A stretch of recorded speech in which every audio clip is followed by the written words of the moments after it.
Lieutenant Commander Jake Morrison stood on the bridge of the research vessel Aurora, staring at the readouts that made no sense. The energy signature they had detected 3 hours ago near the outer rim of the Kepler 442 system was unlike anything in the databases.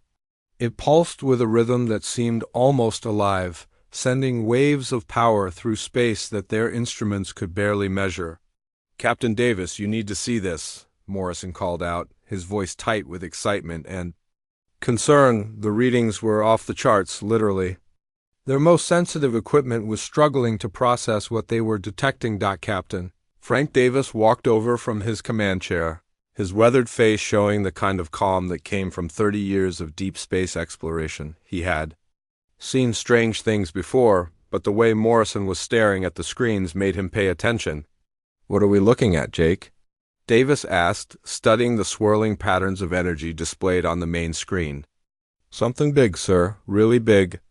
Our scans show it's about 15 kilometers long and maybe 4 kilometers wide. The energy output is massive, but it's not moving. It's just sitting there in the void like it's been waiting." Dr. Lisa Grant looked up from her workstation where she had been analyzing the preliminary data. As the Aurora's an archaeologist, she had studied the remains of dozens of ancient civilizations. Her expertise in alien technology made her opinion valuable when they encountered something unusual. "Captain, I've run the energy patterns through every database we have. This doesn't match any known technology, not human and not from any of the alien species we've encountered. The power signature is consistent with something that's been active for thousands of years, maybe longer." Davis frowned. They were supposed to be conducting a routine survey of the system, looking for planets that might support human colonies. Finding an ancient alien vessel was not part of the plan, but it was exactly the kind of discovery that could change everything. "Can we get closer without triggering any defensive systems?" Davis asked. Morrison checked his instruments again. "The energy readings are stable. Whatever it is, it doesn't seem to be reacting to our presence. We could move to within a few hundred kilometers and still maintain a safe distance." "Do it," Davis ordered. "But keep our shields up and weapons ready. We don't know what we're dealing with." As the Aurora moved closer to the mysterious object, more details became visible on their screens. The vessel was enormous, dwarfing their research ship. Its hull was dark and seemed to absorb light rather than reflect it. Strange patterns covered its surface, lines and symbols that seemed to shift and change when they weren't looking directly at them. "Captain, I'm detecting atmosphere inside the vessel," reported Tony Martinez, the ship's chief engineer. "Oxygen, nitrogen, and trace gases that match what humans can breathe. Life support systems are active, but at minimum power." Grant stood up from her station, her eyes bright with scientific curiosity. "Captain, we have to board that ship. This could be the greatest archaeological discovery in human history. A functioning vessel from an unknown civilization that predates everything we've found before." Davis considered the risks. They were far from any backup, and the ship's capabilities were unknown, but the opportunity was too valuable to pass up. "Prepare a boarding party. Morrison, you'll lead the team. Take Grant and Martinez with you. Full environmental suits and recording equipment for everything." The next hour was spent preparing for the mission. Morrison checked his equipment 3 times, making sure his weapon was charged and his suit systems were functioning perfectly. Grant packed her archaeological tools and scanning devices, while Martinez gathered the engineering equipment they would need to interface with alien technology. As they approached the ancient vessel in their shuttle, Morrison felt a strange sensation, like something was watching them. The ship's hull was covered in symbols that seemed to glow faintly in the darkness of space. Up close, the vessel looked even more impossible. The materials of its construction seemed to shift between solid and liquid states, and the geometry of its design hurt to look at directly. "There's a docking port on the lower section," Martinez reported. "It's configured differently than anything I've seen, but our shuttle should be able to interface with it." The docking process was surprisingly smooth. As soon as their shuttle made contact, the alien port seemed to adjust itself to create a perfect seal. The airlock opened with a soft hiss, revealing a corridor that stretched into the depths of the ship. Morrison stepped through first, his weapon ready. The corridor was filled with the same soft glow that had covered the hull, and the air hummed with energy. Their footsteps echoed strangely, as if the sound was being absorbed and redirected by the walls themselves. "The architecture is incredible," Grant whispered, running her scanner over the walls. "These materials are unlike anything in our databases. They're not just built, they're grown. This entire ship might be a single living structure." As they moved deeper into the vessel, the corridors began to change. The walls curved in impossible ways, and passages seemed to lead in directions that defied three-dimensional space. Morrison's compass spun wildly, unable to find magnetic north in this alien environment. "Captain, are you receiving this?" Morrison spoke into his communicator, but static was the only response. The ship seemed to be blocking their communications. With the Aurora, they continued forward, following the main corridor toward what appeared to be the ship's center. The glow from the walls grew brighter, and Morrison could feel something pulling him forward, like a magnetic force that worked on his mind rather than his body. Finally, they reached a massive chamber at the heart of the vessel. In the center stood a throne-like structure surrounded by floating crystalline interfaces. The moment Morrison stepped into the chamber, everything changed. The ship's systems awakened with a deep, resonant hum that they could feel in their bones, and the ancient vessel that had waited in silence for millennia began to stir. The ship's awakening filled the chamber with a sound that seemed to come from everywhere at once.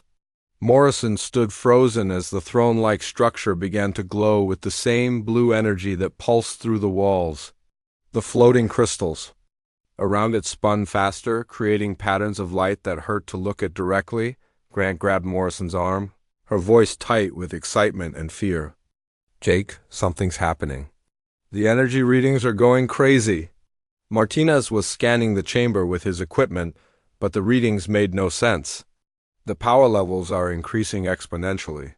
This ship is coming online, and it's using more energy than our entire fleet combined." Above them, holographic displays suddenly materialized in the air. Star charts appeared, showing galaxies and star systems that no human had ever seen. The images were so detailed that Morrison could see individual planets and their moons, all rotating slowly in perfect formation. Then came the voice dot. It spoke directly into their minds, bypassing their ears entirely. The words felt warm and ancient, like something that had been waiting to speak for longer than human civilization had existed. "I am the eternal wanderer, last creation of the architects. I have waited so long for one worthy of my master's legacy." Morrison tried to step back, but found his feet would not move. The voice continued, and with it came images, memories that were not his own. He saw a race of beings that looked like living light, tall and graceful, working with technologies that seemed like magic. They shaped worlds with their thoughts and moved stars to create perfect systems for life to flourish. The architects seeded knowledge throughout the galaxy before they chose to transcend physical form. They left me to find the next worthy civilization, to guide them as I was guided. Grant was recording everything, her scientific mind racing, to understand what they were witnessing. "Jake, can you hear this?" The voice, it's coming from the ship itself. "This is first contact with a technology beyond anything we've ever imagined." The voice grew stronger, more focused on Morrison specifically. "You are curious. You seek knowledge not for power, but for understanding. Your species shows promise. But you, human Morrison, show the spark that my creators possessed." Morrison felt something changing in his mind. Information began flowing into his consciousness, not forced but offered like a gift from a patient teacher. He saw the history of the galaxy, civilizations that had risen and fallen, species that had achieved greatness and others that had destroyed themselves through greed and violence. My masters evaluated thousands of species over millions of years. Most sought only to dominate others. Some were too peaceful to survive in a hostile galaxy. A few showed wisdom, but lacked the drive to reach for the stars. Only your species possesses the correct balance. The throne began to pulse with brighter light, and Morrison felt himself being drawn toward it, not physically, but mentally. The ship's intelligence was inviting him to take the seat that had been empty for eons. Martinez checked his communicator again, but static filled the channel. We've lost contact with the Aurora. The ship's energy field is blocking our transmissions. On the research vessel, Captain Davis watched his instruments with growing alarm. The ancient ship was fully active now, its shields raised and weapon systems online. Energy readings showed it was more powerful than anything in human space. More advanced than the technology of their alien allies. Sir, we're detecting massive power fluctuations from the vessel. Whatever's happening in there, it's changing the ship's entire operational status, reported the Aurora's sensor officer. Back in the chamber, Morrison was fighting an internal battle. The ship's intelligence was offering him knowledge and power. Beyond human comprehension, but accepting it would mean becoming something more than human. He would be the bridge between his species and the legacy of the architects. I know your fears, the voice said gently. You wonder if accepting this gift will change who you are. The truth is, it will enhance who you are. The architects did not seek to replace worthy species, but to elevate them. Grant watched as Morrison's eyes began to flicker with the same blue energy that flowed through the ship. Jake, what's happening to you? Your bio readings are changing. Morrison could feel the ship's systems becoming part of his consciousness. He understood how to navigate through dimensions, how to manipulate matter at the molecular level, how to communicate across vast distances instantly. The knowledge was overwhelming, but also felt natural, like remembering something he had always known. The architects called me Echo, the voice continued. I am their echo across time, carrying their wisdom to those who prove worthy. You may call me by this name, Human Morrison. The ship's influence was spreading beyond the chamber. Throughout the vessel, dormant systems were activating. Repair mechanisms began fixing damage accumulated over millennia. The ship was preparing itself for a new era of activity. Martinez noticed his scanner was functioning better than it ever had before. Jake, the ship is somehow upgrading our equipment.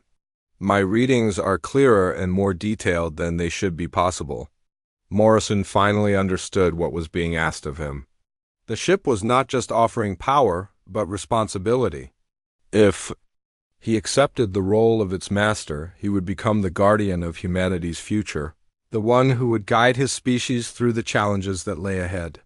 I accept, he said aloud, and the chamber filled with brilliant light as the ancient ship claimed its new master. The moment Morrison accepted the ship's offer, everything changed. The blue energy that had been flowing through the walls now flowed through him as well. His consciousness expanded beyond the limits of his human brain, connecting with systems that spanned the entire 15-kilometer vessel. Morrison could feel every part of the ship as if it were his own body. The engines hummed with power he had never imagined possible. The shields were stronger than anything human science had produced. The weapon systems were beyond current understanding, capable of reshaping matter itself, but with the power came knowledge that threatened to overwhelm his mind. He saw the rise and fall of civilizations across the galaxy. The architects had been gardeners of life, nurturing species that showed promise while protecting them from those that would destroy them. Their technology was not just advanced, but alive, growing, and adapting to serve its users. Jake, your eyes are glowing, Grant said, her voice filled with wonder and concern. The same blue light that's in the ship's systems? Morrison looked at his hands and saw the energy flowing beneath his skin like liquid starlight. He was still human, but something more as well. The ship's intelligence echo was guiding him through the process of integration. Do not fear the change, Morrison, Echo's voice whispered in his mind. The architects designed me to enhance, not replace. You remain who you are, but with capabilities your species will need for what lies ahead. Martinez was studying his instruments with amazement. The ship is upgrading itself. Systems that were dormant for thousands of years are coming online, and somehow it's improving our equipment too. My scanner is showing readings I've never seen before. The ship was indeed changing everything around it. The Aurora's instruments were becoming more sensitive and accurate. The crew members who had been aboard the ancient vessel were finding their thinking clearer and their reflexes faster. The ship's influence was beneficial. Designed to lift up rather than control, Morrison discovered he could see through the ship's sensors as if they were his own eyes. He watched Captain Davis on the Aurora's bridge, saw the concern on his face as he tried to understand what was happening. Morrison attempted to communicate with the research vessel, but found that the ship's energy field was still blocking normal transmissions. "Echo, I need to contact my ship," Morrison said aloud. "Of course, Morrison. You are the master now. The ship serves your will." Suddenly, Morrison understood how to communicate across the void. He reached out with his mind, enhanced by the ship's systems, and spoke directly to Captain Davis. "Captain, this is Morrison. I'm still me, but I'm also something more now. The ship has chosen me as its master." Davis nearly fell from his command chair when Morrison's voice filled his mind. "Jake, what's happened to you? Your bio readings show you're still human, but there's something else there too. The ship belonged to a race called the Architects. They've been gone for thousands of years, but they left this vessel to find and guide worthy species. It chose humanity and specifically chose me to be its master." Grant was documenting everything, her scientific training taking over despite the impossibility of what she was witnessing. "The ship is teaching him, Captain. I can see knowledge flowing into his mind. Technologies, star charts, information about species and civilizations we've never encountered." Morrison was learning to control his new abilities. He could manipulate matter at the molecular level, rearranging the structure of objects with a thought. When Martinez accidentally dropped his scanner, Morrison caught it without moving, using the ship's gravitational controls to gently float it back to the engineer's hands. "The ship can fold space," Morrison explained, his voice carrying new authority. "We can travel between star systems instantly, not through hyperspace but by bending reality itself. The Architects could move entire solar systems when necessary." The implications were staggering. Humanity had always been limited by the speed of their ships and the vast distances between stars. With this technology, they could explore the entire galaxy, establish colonies on distant worlds, and defend themselves against any threat. But Echo was also showing Morrison the dangers that existed in the galaxy. Species that conquered and destroyed, rather than created and protected. Ancient enemies of the Architects who had been sleeping but would wake when they sensed the ship's reactivation. "My masters faced many challenges," Echo explained. "Some species cannot be reasoned with or reformed. They exist only to consume and destroy. The Architects defeated them before, but the victory was costly. That is why they transcended, leaving me to prepare the next worthy species for the trials ahead." Morrison felt the weight of responsibility settling on his shoulders.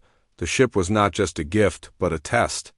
Humanity would need to prove they could use this power wisely, to create rather than destroy, to protect rather than conquer. "Captain, we need to return to human space," Morrison said through his mental link. "There are things coming that humanity needs to prepare for. This ship can help us, but we'll need to work together." Davis nodded, though he was still struggling to accept what his junior officer had become. "Can you control the ship, Jake? Can you pilot it?" Morrison smiled, feeling the vast vessel responding to his thoughts. "I am the ship now, Captain.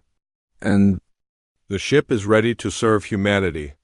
The ancient vessel that had waited in silence for millennia began to move, carrying its new master toward a future that would change everything. The news of Morrison's discovery spread through human space like wildfire. Within days, every major government and military organization knew about the ancient ship and its new human master. The political implications were staggering, and the response was swift and overwhelming. Admiral Helen Cross arrived at the edge of the Kepler 442 system with a full battle fleet. 27 ships of the line, including the flagship Defiant, took position around the ancient vessel. Cross was known throughout human space as a hard woman who believed in military strength above all else. "Lieutenant Commander Morrison, this is Admiral Cross. You will surrender the alien vessel to military authority immediately." Such technology cannot remain in the hands of a single individual. Morrison stood in the ship's command chamber, feeling the Admiral's fleet through the ancient vessel's sensors. Their weapons were trained on him, but he felt no fear. The ship's shields could withstand anything they could throw at it, and its weapons could disable their entire fleet without causing casualties. Admiral, I understand your concerns, but the ship chose me specifically. It cannot be transferred to anyone else. The architects designed it to bond with a single master. Grant was monitoring the communications from her position beside Morrison. She had spent days studying the ship's systems and understood better than anyone how the technology worked. Admiral Cross, the ship's neural interface is biologically locked to Commander Morrison. Attempting to separate them could damage both the ship and the commander. Cross was not interested in explanations. I don't care about alien technology requirements. Humanity needs this ship under proper command.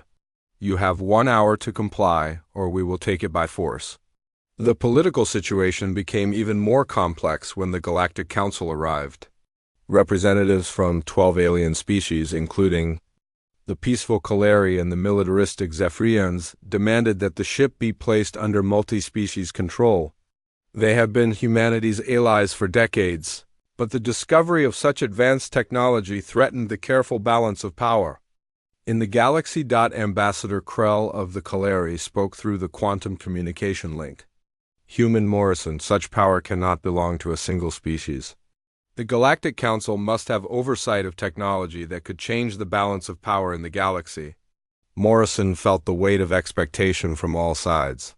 Everyone wanted to control the ship, but none of them understood what it truly represented. Echo whispered in his mind, explaining that this conflict had been anticipated by the architects.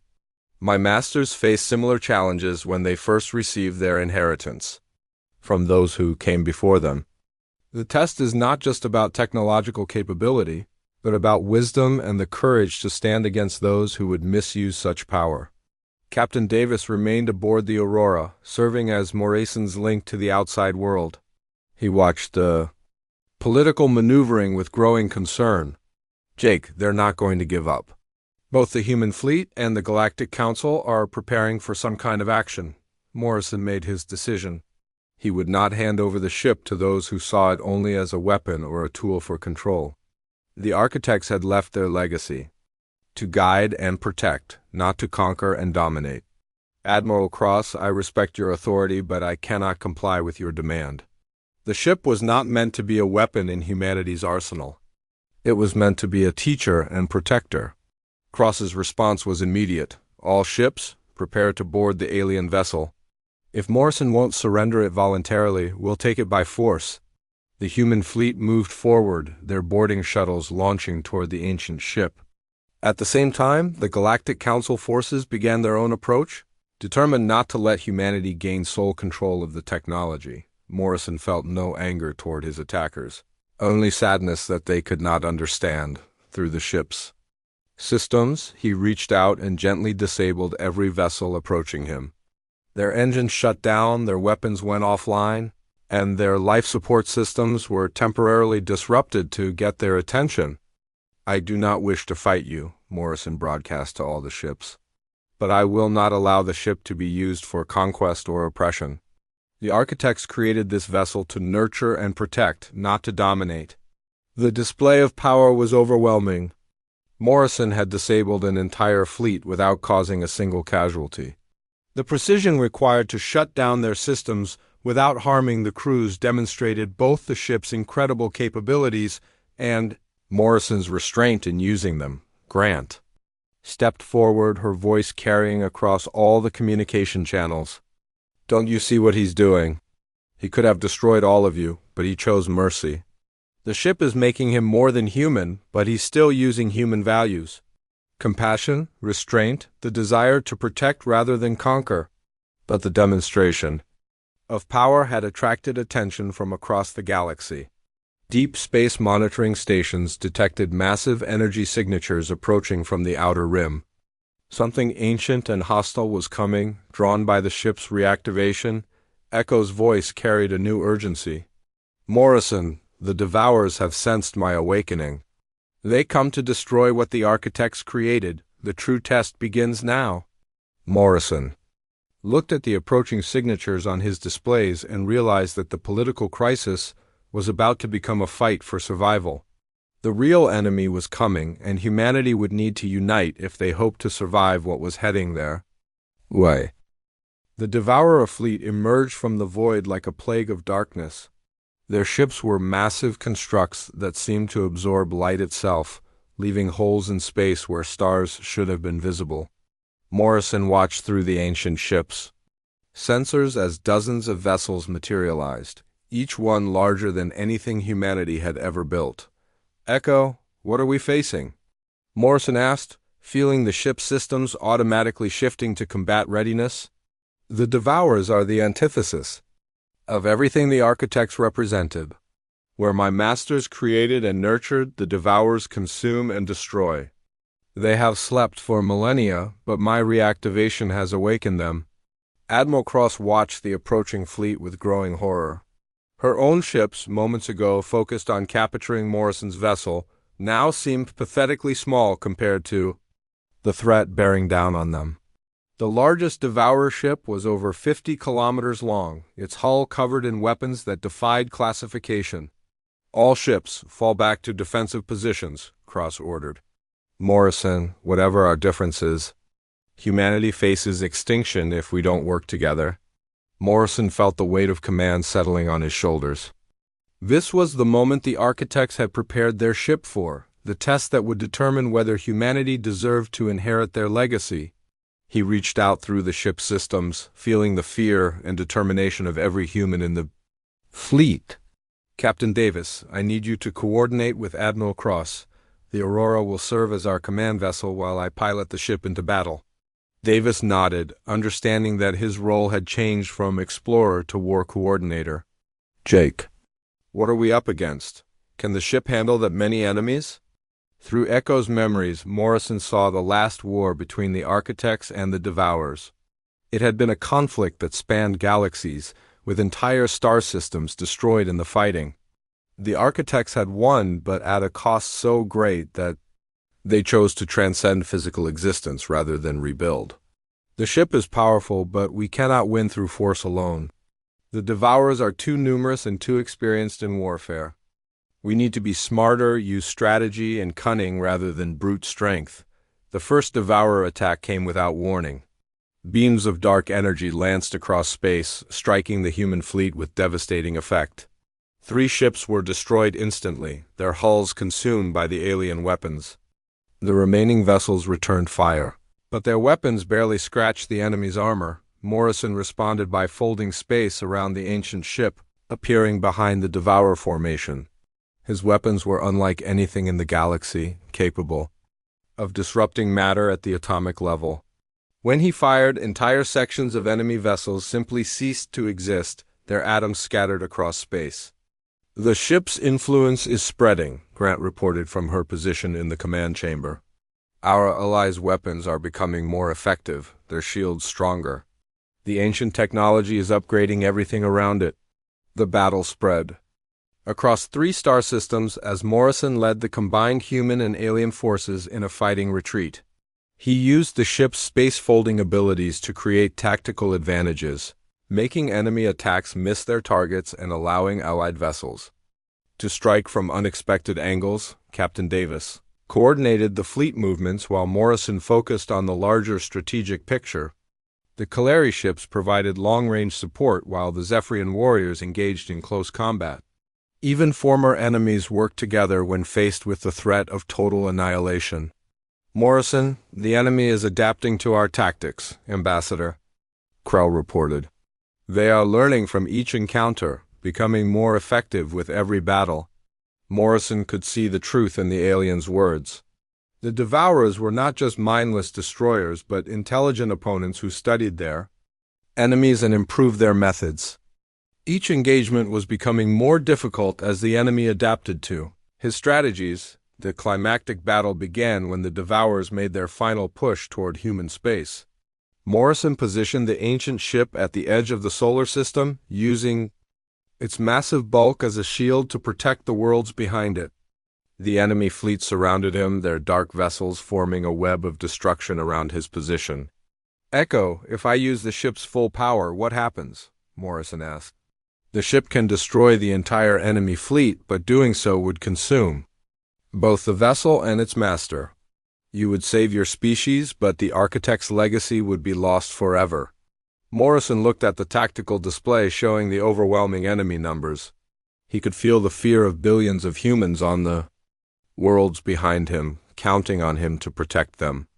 The easy choice would be to sacrifice himself and the ship to save his people, but as he prepared to make that sacrifice, Morrison realized there might be another way. The architects had been teachers and creators, not destroyers. Perhaps the solution was not to destroy the devourers, but to change them, to show them a different path. "There has to be another way," Morrison said. The architects wouldn't have created a weapon that could only be used once. They would have found a way to win without destroying themselves. As the enemy fleet closed in for the final assault, Morrison began to formulate a plan that would either save everyone or doom them all to destruction. Morrison closed his eyes and reached deeper into the ship's systems than he had ever gone before. The ancient vessel's true power lay not in its weapons, but in its ability to change and transform. The architects had not built a warship, but a teacher, and Morrison finally understood what that meant. "Echo, show me how the architects dealt with species that could not be reasoned with," Morrison said, his consciousness merging completely with the ship's vast intelligence. The answer came. In a flood of memories and knowledge, the architects had faced the devourers before, but they had not defeated them through destruction. Instead, they had used their most powerful ability, the power to transform consciousness itself, to change their enemies into allies. The process is dangerous, Morrison.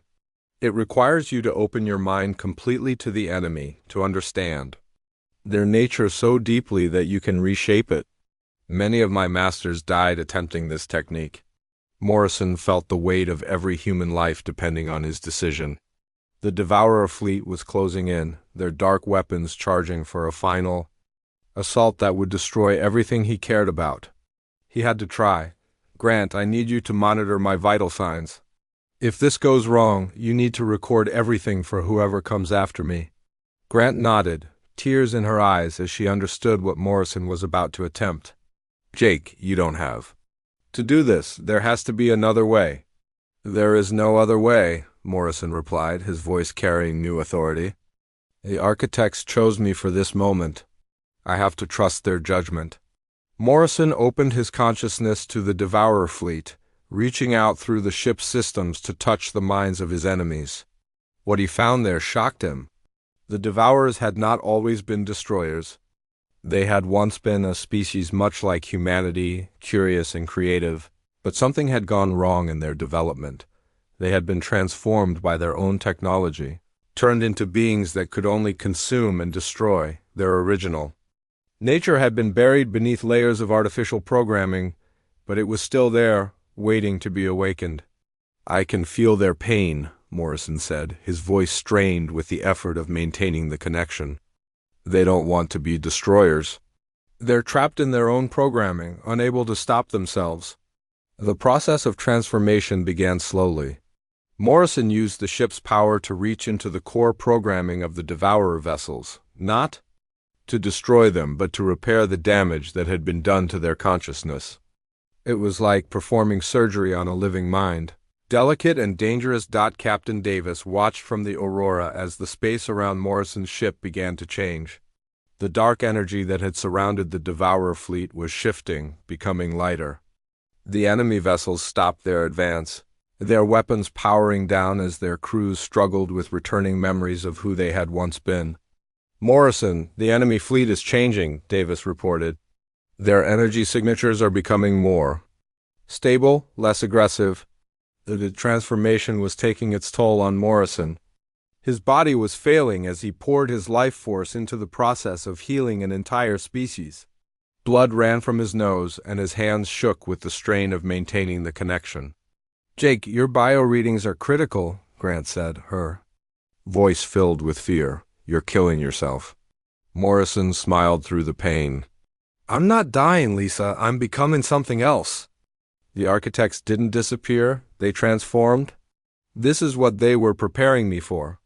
One by one, the Devourer ships began to respond to Morrison's influence. Their dark hulls lightened, their weapons transformed into tools of creation rather than destruction. The species that had terrorized the galaxy for millennia was remembering what it meant to build rather than destroy. The lead Devourer vessel opened a communication channel, its captain's voice filled with wonder and confusion. What have you done to us, human? We remember now. We remember who we were before the darkness took us. I gave you back your choice, Morrison replied, his voice growing weaker. You can choose to create instead of destroy, to build instead of consume.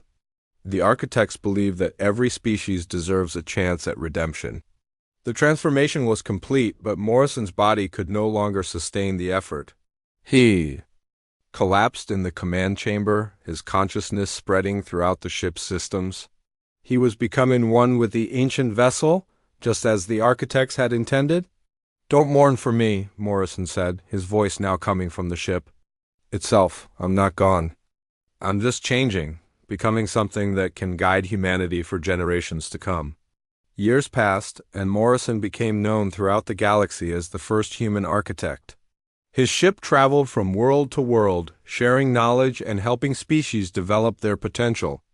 The former Devourers became humanity's greatest allies, working together to heal the damage their long war had caused.